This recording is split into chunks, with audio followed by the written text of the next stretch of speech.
Price the lord. Good news, ಶುಭ ವಾರ್ತೆಗೆ ನಿಮ್ಮೆಲ್ಲರನ್ನು ಕೂಡ ಈ ಮುಂಜಾನೆ ಸಮಯದಲ್ಲಿ ಸ್ವಾಗತಿಸುವವನಾಗಿದ್ದೇನೆ. ಈ ದಿನದ ವಾಕ್ಯ ಭಾಗಕ್ಕೋಸ್ಕರವಾಗಿ 1 ಕೊರಿಂಥ 6ನೇ ಅಧ್ಯಾಯ 20ನೇ ವಚನವನ್ನ ನಾವು ತೆಗೆದುಕೊಂಡಿದ್ದೇವೆ. ಈ ವಾಕ್ಯ ಈ ರೀತಿಯಾಗಿ ಹೇಳ್ತದೆ, ನೀವು ನಿಮ್ಮ ಸ್ವಂತ ಸೊತ್ತಲ್ಲ, ನೀವು ಕ್ರಯಕ್ಕೆ ಕೊಳ್ಳಲ್ಪಟ್ಟವರು.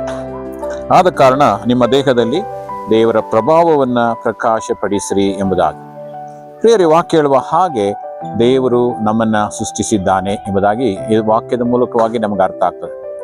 ಸೊ ದೇವರು ನಮ್ಮನ್ನ ಕೊಂಡುಕೊಂಡ ನಂತರ, ದೇವರು ನಮ್ಮನ್ನ ಆರಿಸಿಕೊಂಡ ನಂತರ ನಾವು ನಮ್ಮ ಸ್ವಂತ ಸೊತ್ತಲ್ಲ, ದೇವರು ನಮ್ಮನ್ನ ತನ್ನ ರಕ್ತವನ್ನು ಸುರಿಸಿ ನಮ್ಮ ಪ್ರಾಣವನ್ನು ಕೊಡುವುದರ ಮೂಲಕವಾಗಿ ನಮ್ಮನ್ನು ಕೊಂಡುಕೊಂಡಿದ್ದಾನೆ ಪ್ರಿಯ. ಸೊ ಆ ಕಾರಣದಿಂದ ನಾವು ಜೀವಿಸುವಂತ ಪ್ರತಿಯೊಂದು ದಿನವೂ ಕೂಡ ನಮಗೆ ಇಷ್ಟ ಬಂದ ಹಾಗೆ ನಾವು ಜೀವಿಸುವಂಥದ್ದಲ್ಲ, ನಮ್ಮ ಚಿತ್ತದ ಹಾಗೆ ಜೀವಿಸುವುದಲ್ಲ. ಕ್ರಿಸ್ತನ ಚಿತ್ತವನ್ನ ಅರ್ಥ ಮಾಡಿಕೊಂಡವರಾಗಿ ಕ್ರಿಸ್ತನ ಚಿತ್ತಕ್ಕನುಸಾರವಾಗಿ ನಾವು ಜೀವಿಸಬೇಕೆಂಬುದಾಗಿ ಈ ಒಂದು ವಾಕ್ಯ ನಮ್ಮನ್ನ ಎಚ್ಚರಿಸುವಂತದ್ದಾಗಿದೆ. ಅದರಿಂದ ಕೊನೆಯದಾಗಿ ನಾವು ನೋಡ್ತೇವೆ, ನಿಮ್ಮ ದೇಹದಲ್ಲಿ ದೇವರ ಪ್ರಭಾವವನ್ನ ಪ್ರಕಾಶಪಡಿಸಿ ಎಂಬುದಾಗಿ. ನಾವು ಜೀವಿಸುವಂತ ಪ್ರತಿಯೊಂದು ದಿನ ಕ್ರಿಸ್ತನ ಬೆಳಕು ನಮ್ಮಲ್ಲಿ ಇರಬೇಕು. ಆ ಬೆಳಕು ಅನೇಕರಿಗೆ ಪ್ರಕಾಶವನ್ನು ಕೊಡುವ ಹಾಗೆ ನಾವು ನಮ್ಮನ್ನ ಒಪ್ಪಿಸಿಕೊಟ್ಟು ಜೀವಿಸೋಣ ಎಂಬುದಾಗಿ ಈ ಒಂದು ವಾಕ್ಯದ ಮೂಲಕವಾಗಿ ನಿಮ್ಮನ್ನ ಎಚ್ಚರಿಸುವವನಾಗಿದ್ದಾನೆ. ಪ್ರಾರ್ಥನೆ ಮಾಡಿಕೊಳ್ಳೋಣ.